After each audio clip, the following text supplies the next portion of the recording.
Hi, and welcome, my beautiful bonsai buddies, to another episode of the Bonsai Stuff podcast. You know it is, it's me, Scott Martin from Bonsai Matsu, and thank you for listening in.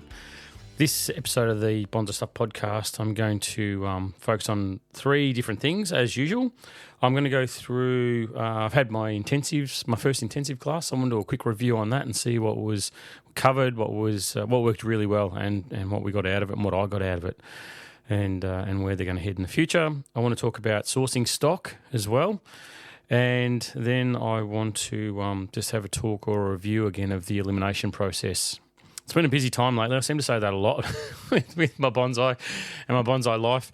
But it has been busy, and it's a really good time for us here. You know, I'm based in Melbourne, Victoria, in Australia. And this period, this early November period, which is getting into the last sort of section of the last quadrant of spring before we head towards our summer period. It's a good time that I've found for doing candle cutting, which I've talked about in the last couple of episodes about radiata pines, and I promise I'm not going to talk about radiata pines anymore. I think you know my feelings on that particular species and how much I love it. And if you've looked at Instagram, you would see one of my favourites that I got worked on just recently.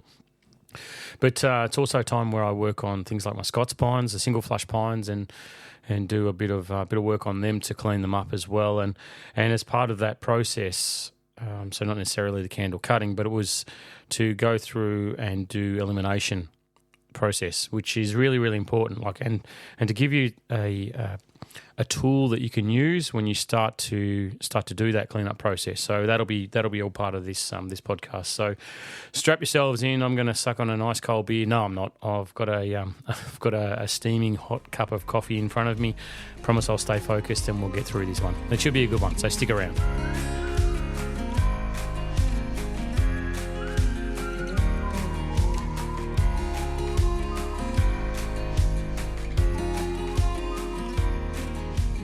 All right, so we'll start with the intensives program, which has just started. It's brand new for me. It's something that I've thought about for a very long period of time, where I can take what I can offer and extend it. So rather than just being a simple knowledge session for a really short period of time and then see you later, off you go. You've got the knowledge now. Go and be as inventive as what you can. It was a way that I could, I suppose, expand on it. And some of the comments from the people that were part of it, the first one, was that it was like the missing piece of the puzzle, which is exactly what I intended it to be. So the intensive was on pines and cedars, primarily single flush pines. I'm not talking about decandling with Japanese black pines, but more Scots pines and white pines and radiatas, that sort of stuff, as well as cedars, because it's a good time for us to work on them at this point in the year. And the intention with the intensive was to have it extend its application. So rather than just being on the particular species that we're talking about, I wanted to delve a little bit further into things like design, which is something that I normally don't get a lot of time for. Because it's one of those things. I've always said design is very personal, and it is. But when you talk about flow and visual weight of your bonsai, and your movement, that sort of thing, it's often talked about very quickly and sort of passed on. And it's one of the things that when you know. But if you don't know, it sort of can seem. You look at a tree that's on display or that you see somewhere or a picture of or whatever it is in any sort of format, and you look and think something's not right about it. And often it comes back to that visual flow, the weight of the tree. And so that was a really sort of integral part of this intensive, was that part. But then it's nice to know that design side, but that design side's got to link with, how do I get it there? Like I can see what I want to do, but how do I get it there? So then we incorporated things like wiring techniques and bending and shaping and that sort of stuff. So this is before we've even got into the species themselves. It's all this collateral that you've got in your arsenal that you can use to sort of achieve the objectives that you want. And I found that was a really great way of doing things. And as it's over 2 days, it gives the participants time to stop and think and assess. And it wasn't always rush, right, get out. it was, you could absorb it, and they could ask questions, and we could come back to things, and we had plenty of time. And then they'd go home after the first night and come back renewed the next day, and follow up on a lot of stuff that we talked about, and possibly bring in some different trees and say, well, I thought about this last night and I'd like to do this with this tree based on that new information that I've got. And I found it was really successful because there was more demonstrations, far more discussions on things. There was no rush to finish. There was rest times in between, and it allowed for the getting off topic with things too, and following a tangent and saying, okay, let's stick with that line of thought and let's keep extending and going and going and going. And having sort of 4 people in the intensive made it really personal, and everyone could contribute, and everyone received maximum bang for their time that they'd put into it, which, as I said, the most valuable thing that I get from people is their time, whether you're listening to this podcast or you're sending me an email or you're coming into my workshop or you're seeing something that I've done online, whatever it is. I consider that to be the most valuable thing that I can ever get, which is your time, because we can't get it back. So where you choose to spend your time is really, really valuable. So it was really great, and the one big thing that I really liked or enjoyed with it was mutual collaboration. So we had a big radiata pine that everybody worked on at once, and it was that repetition that allowed for to really embed the techniques that we were talking about over and over and over and over again. So when everyone goes home, it's like, yep, cool, I've got that in my own head. So get on one of my trees, practice it, get the technique correct, and then come into the workshop, get onto your trees and show me that you know what you're doing. And that's exactly what happened. That they sort of it's a really proud moment for me. Like, I love it. As I'm saying it, the hairs on my arms are standing up, because it was something where we could, deep dive into a lot of different things, and really highlight particular things that we wanted to focus in on. And there was not one time that I looked at the clock and said, "Come on, we've got to go. We don't have a long time here. We've got to get through this content." It was able to be really well scheduled, and everyone got a lot out of it. So they were it's a proud dad moment for me, because it's something that I've worked on for a really, really long period of time and put a lot of effort into, and I want to ensure that it's something which there's a lot of reciprocation. There's a lot that people walk out the front door with. And as I was saying to one of the fellas, I feel that I got a message saying, "Thanks, it was great. It's one of the best experiences." And I actually felt that the bonsai community now is a little bit stronger, because a few more pieces to the puzzle that have been passed out. There's no more mystery in certain things for the participants, and it was spread the word. Tell as many people as you can and share this, because this is viable information that we can use, and everybody can enjoy their bonsai journey a little bit more. And also the accommodation, which is just up the road, got tested from one of the people that came from a distance, and it passed the test. So that was really good. So all in all, an awesome weekend, and any chance you get to spend with your bonsai and bonsai enthusiasts, it's brilliant. We all come from different walks of life, and when we get together, as I said, it's one of those great periods that makes me smile ear to ear.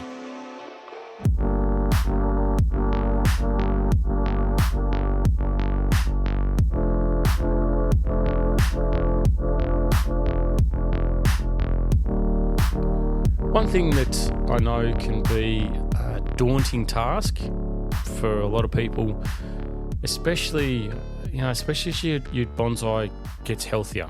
Right, so when you first acquire a tree, which I'm going to talk about acquisition of stock a little bit later on, but when you first get your bonsai, if you think back to like most of the trees that you've got, normally it's a trunk, right? It might have a few branches on it, a little bit here, a little bit there, but not a hell of a lot, right? So when you're making decisions at that point with the tree, it seems relatively easy, relatively simple. But then hopefully you get your new bonsai or get your bonsai on a path, even in some of your old stuff, like we talk about the soil mix and stuff like that. And don't worry, I'm not going to bang on about roots again, but as your bonsai gets stronger and gets healthier, and you get into growth periods, spring, like we've just been through, we're in the middle of, then you'll find that you get this, you obviously get lots of growth, but that growth can come in clusters. And most species are sort of on the same track where you look at it and go, that's great, everything's growing, everything's healthy. It's, the trees turn the corner, it's feeling really good, it's looking great, there's new growth ever on this thing. But you can't sacrifice structure for growth. Good structure is good bonsai. If you go back to, I think, maybe one of the early episodes in season 1 of this podcast, it's one of the first things I went on about, and it's still true. It's always true. Good structure is good bonsai. You can never take your eye off that prize. So when you're looking at a cluster of growth, which is what is happening a lot at the moment, I saw it with the intensity programs. I've been to a lot of customers' houses this week. I've looked at my own trees. If you look at any of the stuff that I've posted online, there's recently a Scots pine that got worked on, a radiata pine. You look at those, then I've had to deal with clusters of growth. When I go to people's houses and I'm working on their trees, it's again, you're looking at these new spring clusters of growth, whether it's on deciduous or it's on pines or whatever it is, or junipers, any species I can think of at the moment that I've had to work with. It's these clumps of growth where it gets really thick and coarse. You need to make sure that your bonsai continue to take steps forward, all right? So you may look at your clusters of growth now and think, the foliage is really full, the apex looks great, it's taken a step forward. It hasn't. If that structure is compromised by a cluster of growth, then you need to fix it. Best way you can work on it, and I was using this explanation just recently with a customer when they're looking at the tree and they're sort of, I can see when people get a little bit inundated or you become confused. You can't see the forest for the trees when you're working them, and you start jumping from section to section. You jump from the top right to the bottom left, and you're bouncing around and you're cutting stuff like you're busy, you're doing stuff, but you're never fully finishing any one area of the tree. It's really important to break it into quadrants, and I use my non-dominant hand. So for me, that's my left hand, and I'll get in up underneath the pad that I'm working on and use my fingers like as a blocker. So I'll focus in on one little section of a branch where there's a cluster and put my fingers up through that, and then I'll get my right hand, my dominant hand, and I'll come in with my scissors and I'll go, okay, so I'm not thinking about the entire tree when I work on it like this. I'm thinking about that one little branch that's in my hand, and that's the only thing I have to worry about. I can come back to the composition. I can come back to, the opening of things. I can do all of that stuff later. I can come back to the design of the tree, but all I have to focus on right now when I'm doing this work at this particular time is that one little branch that's sitting in the palm of my hand. And when you break it down like that, it's not that hard. You're not thinking, oh God, do I cut this off? Do I keep this? Do I keep that? No. Just focus on that one little branch. And when you zoom in on that, when you focus on that one little branch, what I want you to do is I want you to go through a process of elimination. So I've talked about the guideline of 1 to 2. So one branch divides into 2, okay? Just keep that in the back of your mind while you're doing this work, and you're looking down at a cluster of growth in your hand. You're going, I don't know where to start. There's so much. Where do I physically start? What do I cut off first? I want you to remove the most incorrect branch that you're looking at. And this is something I've talked about in previous podcasts, but now's a really a timely reminder that this is how we do it. So I want to spend a few seconds just going through it again. If you've heard it before, skip to the next section. But really what you want to do is you want to go through the process of removing the most incorrect. What's the most incorrect? All right, so stuff underneath is the most incorrect. Growing down, get rid of those. Don't jump to removing the stuff above the pad. Jump to removing the stuff below. So what's growing down underneath that branch, let's get rid of that, unless you're going to use it for changing shape of the future growth of the branch or something like that. But if you're dealing with a pad, then you want to get that clean underneath profile, remove the stuff growing down. Then come up to the top and start looking at stuff that's growing straight back. All right, anything that's growing back towards the trunk of the tree, eliminate that. So you've taken the stuff underneath, you've taken the stuff growing backwards, and then start looking at the other branches and just focus on one thing at a time. Don't look at that growth and say, I know exactly what I'm going to keep, and just start removing stuff. Look at it and say, I'm going to start by removing what's the most wrong. Then what you do is you keep working your way forward. So you've taken the stuff growing underneath, you've taken the stuff growing back. Is there anything that's growing at funny angles? Remove that. And you start to move your way towards the tip of the branch, which is growing towards you in the palm of your hand. And then you get left with, 3 or 4, maybe it's more, maybe it's less. But you start getting towards a point where your branch is proceeding forward, and then you get left with the best 2 branches on that particular pad. You don't have to think about anything more than that. They don't have to be perfect. They don't have to be ideal, but they've got to be the best that you've got available. And you do that by removing or eliminating the stuff that's not right. So as you get further and further towards the tip, you start then looking and going, okay, well, this one's growing directly straight ahead, and these 2 are sort of veering off a little bit on nice angles away from each other. So you start and then you move to the one that says, okay, I'm going to get rid of that one straight in the middle because I want to try and get some movement into my branch, or I want to get sort of growth space between the branches as they continue to grow in future. So you remove that middle one. You end up getting left with 2 that are the best choice that are presented to you at that time. That's all you have to focus on. Don't think about anything else. It's not difficult. It's just things that you have to continue to work towards. If you can, try and keep stuff on the top side of the pad that's growing up, maybe at a 45-degree angle away from the trunk of the tree, so you can get some volume into your pads. Don't always think about cutting things flat like a plate, like a saucer. Try and get some volume into your pads as well. But just start with that process. Isolate the branch, then start one thing at a time, removing what's most incorrect. And whatever you're left with, they're the best 2. All right, that's as simple as it is. You can't make them perfect. You can always wire this stuff and make it better than what it was, but just work towards what's the best you've got presented to you at that time.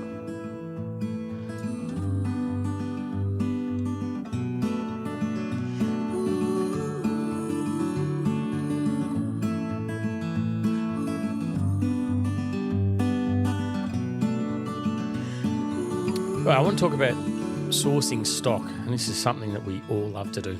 I must admit that it's not high on my agenda anymore because I found I'm at, I don't know if critical mass is the right word, but I've certainly got enough to keep me busy, and I've got enough in process, new stuff that I've started myself, cutting seeds and all that sort of stuff. I'm back on that bandwagon for a little bit to enjoy the process, enjoy that development process, not necessarily aim to ever finish these trees, but really enjoy the path for them. But I also got trees at the other end which are, highly refined and developed. And I don't necessarily have a desire to acquire new stock. But I want to talk about it because it is something which is really common amongst a lot of people that listen to the podcast, that acquisition of stock. Maybe it's flipping of stock, turning over a few things that you've got and acquiring new stuff. And one thing I always look for is a reputable source of material. Someone that looks after their trees really well and they're selling stock, then that's something that I'm drawn towards. But with our methodologies for acquiring stock, like marketplace and whatever else, you may not know the background, you may not know the history of the person, you may not know where it's come from, you may not know anything about it. Other than you get a few photos, you go and choose to meet up somewhere in a McDonald's car park, and there you go. You've got a new tree on the bench that you've got to start doing something with. So what if that's the case, then the first thing that I look for, the primary thing that I'm looking for is good bones, good structure, something on that tree that draws me in. I've seen a lot of trees that have got a beautiful trunk, beautiful nabari, really really old, and they tend to fall into this trap where the owner of them may slip on the care, or may get beyond them for whatever reason, age, time, family structure, whatever it is. Then the growth sort of starts to push out and starts to get to the real extremes of those branches, and there's nothing in the interior of that bonsai. And that's where you need to have a look at and maybe understand the species and work out whether, will this thing come back? Will I be able to bring this tree back from the brink? And is the trunk worth my time? Is the bones, is the base of this tree worth me putting time and effort into to get back? And if that's the case, then yes, most trees you can bring back. I've seen even some old black pines, which are notorious for not back budding. If you can get them and you can put the right care into them and look after them properly and really build the solid foundation, and you're prepared to let them go for a couple of years and get as strong as they possibly can and leave the needles on there and encourage them to back bud as much as possible, then there's really good chance that you can bring those trees back. And there's always grafting. It's not my go-to for tree development to think that there's a sort of shortcut that you can take with it. I prefer to work with the health and strength of the tree, to let that be the catalyst for budding and let it come back organically. But definitely you can look at grafting these things, but you've got to have that solid foundation to be able to work from. Now that you need to do a calculation in your head too, like how long are you able to leave this piece of material to develop, to strengthen, to come back from whatever it's at now before you start styling it. If you have in mind that I want to buy this tree, take it home and start styling it straight away because I'm itching, like my fingers are itchy, I've got to do something with it, just be really careful that you go back to the first thing I said. Maybe the source of the stock can allow you to do that sort of thing where you know that the tree is strong, you know it's been looked after well, you know that it can handle what you're about to do to it, so you can continue on that path of your desire to get in there and put wire on this thing and start shaping it. Because if you don't, then the pain that you're going to inflict on that tree, the work that you're going to inflict on it, may set it back even further and make that bounce period, the time that you acquire it to when it bounces back to a strong, healthy tree, may make it a little bit longer. So you need to be very careful, and it all comes down to that health assessment. I've talked about health assessment on your trees, and it's something that you should do before you do absolutely anything to it. Just because, and I'm going to talk about care guides for bonsai next podcast. So I'm going to swing back to that next time when I come back to put this podcast together. But you've got to be really careful automatically doing something because you've seen it or you know that it's the time to do it. For instance, you might see me do candle cutting on whatever and go, yep, bang, Scott's doing candle cutting, so I'm going to do candle cutting as well. It's like, yeah, okay, but I do that because I know that tree is at that point where it's going to respond a certain way because I've done all these things in the background to get it to that point, and I'm continue to do these things in future to know how it's going to respond. So you need to make sure that you do that health assessment of the tree and say, will this benefit the tree? Forget you. I'm sorry, but you're a custodian. You're someone who's looking after a tree to allow it to live forever, to take it to that next phase, to continue its development as a beautiful bonsai specimen. But if you're doing these things because it's about you, then there's going to be a point in time where things are going to go pear-shaped, and this is where bonsai journeys maybe take a turn for the worse because you're focusing on what you want to do and what you want to achieve and how you want to practice a skill or how you want to design a piece of art, as opposed to thinking about, okay, is this going to benefit the bonsai that's sitting right in front of me now? Is this going to allow the tree to become better than what it was before I did it? If you ask that simple question, then maybe you'd hold off, wait for that bounce to occur, wait for it to get stronger and go, now I'm going to get into it. And this is why in my yard I have my display areas, I have areas that I walk around and I love. I look at my trees on podiums, on benches, on platforms and in areas and I go, that's awesome. I love them, really proud. But I've also got grow areas where I know I can take a tree and say, you need time out. You need some TLC. You need to really be allowed to recuperate. You need to just have me leave you the hell alone. Let you do what you've got to do. So I've got this area, a big area in my yard where I take those trees and say, you know what, you need a break, mate. Get in there. I'll look after you. I promise I'm not going to ignore you. You're not in an area where I'm not going to come visit every day, but I'll allow you to get to where you've got to get to. It'll be perfect conditions for you to thrive and get strong again. And then when you're ready, then we'll come back and we'll have this conversation about me taking you to the next level and we'll continue your path. But until then, maybe it's maybe it's 3 months, maybe it's a month, maybe it's a couple of weeks, maybe it's a year, maybe it's 2 years, maybe it's a long-term thing that I've really got to start thinking about how this tree's been treated to get it back to that next point. And for instance, I got given some trees from a fellow who's moved overseas, couldn't take the trees with him. He's like, "Yep, here you go." And rather than saying, "Yep, no, sell them, move them on," it's like, yeah, okay, they really need some TLC. And they've been up there for, God, I don't know, 6, 12 months, something like that. I walk past them every day and they've shot off, they've been repotted, they're starting to grow, but it's like, you've probably got another 12 months before I'm even going to consider moving you to an area that I put you into the zone where I've got to start doing some work on you, because I really just want that strength to increase. So they take off, and I know that they're going to become beautiful bonsais, but they're in that area that I know I've got to just back off. So, when you start looking at acquiring stock, they're the things that you've got to take into consideration. And just be mindful that it's not about you; it's about the tree. And the one thing that I look for myself, knowing in the front of my head, not the back of my head, the front of my head, you don't need any more trees, mate. You've got more than enough. You've got so much to work on at all different stages, and there's so much excitement in what I've got that you don't need to fill your benches anymore. So with that in my head, what I look for when I see these things, and I still do look, is the magic. And when you come across it, you'll look at a tree and you'll see it and you go, yeah, that's got the magic. That's the one that there's something about it that tickles my fancy. It can be the bark on the tree, it can be the nabari spread, it can be the age, it can be the story that's behind the tree, it can be all that stuff.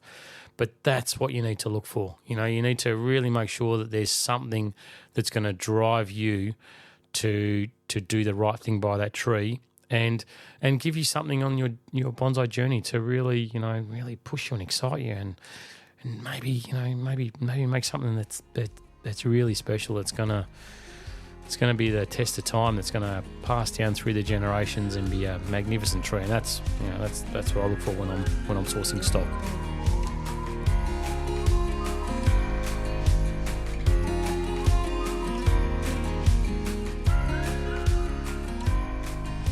Right, we're done, folks. Thank you for sticking around this far. If you've made it that far, that is. If you haven't, well, see you later. See you next time. But thank you. It really means a lot to me. This podcast is a great source of inspiration for me to help as much as I possibly can. And I want to wrap this one up with the couple of things. Never pass up the opportunity to spend time with your trees. That's the most important thing. If you've got 5 minutes spare, don't sit there and jump on your phone and start scrolling through whatever. Get out there with your trees. Just walk around, look up, spend time with them, touch them, touch the soil. Put your pad on it, put your hand on the underneath side of the pad, and just feel the power that they've got for us, because it's amazing. They really they give, as I said, they give so much more than what we give them. They're beautiful. So really, never pass up that opportunity. Time is fleeting, and we've got to make the most of it. And time with your bonsai is never wasted. It's always positive. Also, the last thing I want to sort of bang on about is feeding. Yeah, feeding again. So you're in Northern Hemisphere. You're heading into the last part of your autumn period. Super important. Get that food onto your trees. But if you're in the Southern Hemisphere, where I am, and you've got any plans at all to be doing decandling of your black pines, which sort of comes for us in just over a month's time, in the early part of summer, then you need to feed. You need to really boost the tree's resources as much as you possibly can. So get on it. If you, like I said, if you haven't fed, don't waste the opportunity. Don't say, well, I haven't fed till now, I'll just leave it. Get out there. Make sure they get food. If you can't, just do the best job you possibly can with feeding. That's all I can say. There are ideals. There's perfection when it comes to fertilising, to feeding your trees, but just do what you can. Don't hold out. Don't miss out, and don't say, well, I've got dogs and they come along and they take the fertiliser bag, so I'm not going to do it. That's cool. Use something else. And if something else isn't what I profess to be great. I don't really mind. Just do something, but get the food into your trees. Like, this is the last chance we've got. And I looked at weather patterns around our great country of Australia, and God, people over in the west are getting flogged. They're mid-30s. New South Wales mid-30s. It's really the heat's coming thick and fast. Where I am in Melbourne, we've still got cool weather. We're heading into some warmer period in the following coming weeks. But to date, we've really been quite mild with our spring weather, and it's been cool almost, in fact. So getting that food into the trees now before we get to that peak of the warm period, before the trees start shutting down with the summer dormancy, you've really got to try and do as much as you can. And if you are going to be doing decandling, you've got to build that strength. Otherwise, you're going to decandle and say, oh, my trees didn't respond to decandling. It never works for me. Yeah, okay, if you've done everything you need to do before you get to that period, if you've done the health assessment, if you've got the tree as strong as you possibly can, because I guarantee you that's exactly what I do. I look at the number of tea bags that have been, turned over on my small pines, and looking at my big pines, how many tea bags are on there currently now. Like, I'm pummeling them in there. And I can guarantee you, as soon as I hit stop on this podcast, I'm in making up more fertiliser bags. And if I don't have enough time to make fertiliser bags for everything, I'm going to focus on my black pines, because I know that they need the strength. They need the food now more than anything, more than any other species that I've got, because I know exactly what I'm going to do to them with my forward planning for my trees. And I've got to make sure that I do the right thing by those trees now, because if I don't, then when I decandle, I don't get the results that I want. When I look at them again next, autumn, winter, when I'm in there styling them, I go, yeah, decandling didn't really work that well this year. Oh, maybe the tree needs a rest. Maybe I won't decandle the following year. You know what? I'm going to give myself a kick up the bum and say maybe I should have fed them a little bit better. Maybe I should have done what I needed to do with those trees to get them to the peak fitness that they need to be at, the peak of their health, so I can inflict this punishment on them of decandling and get a great response for the tree, to take the tree to the next level. So anyway, that's it. Fertilise your trees. Don't miss this opportunity. No matter where you are around the world, get out there and feed your trees as thoroughly as you possibly can. So thank you for listening in. Thank you for sticking around. I really appreciate the support. I love you subscribers. You're awesome. You hit me in the heartstrings. It's great. It's lovely. So thank you very much. Spend time with your trees. Look after watering. Watering's really difficult. I've come across a lot of times, especially my yard and a lot of people's, where there's too much water, there's not enough water. Get that balance right based on where you are around the country and the stage that your trees are taking up that water. Don't just automatically flood them with water. If they're not taking it up at this time of year, make adjustments to some of the stock. Anyway, till next time, happy bonsai.